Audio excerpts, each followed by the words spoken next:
National Weather Service in League City has issued a tornado warning for East Central Austin County in southeastern Texas, Northwestern Fort Bend County in southeastern Texas, Southeastern Waller County in southeastern Texas, West Central Harris County in southeastern Texas, until 11:30 a.m. Central Standard Time.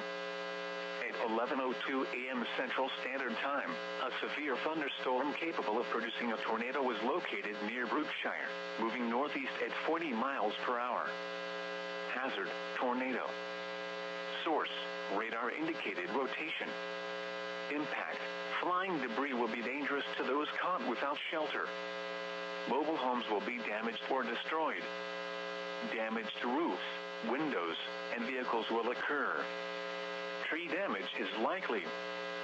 This dangerous storm will be near Brookshire, Fulshire, and Pattison around 11:10 a.m. Central Standard Time. Katy around 11:20 a.m. Central Standard Time. Take cover now. Move to a basement or an interior room on the lowest floor of a sturdy building. Avoid windows. If you are outdoors, in a mobile home, or in a vehicle, move to the closest substantial shelter and protect yourself from flying debris.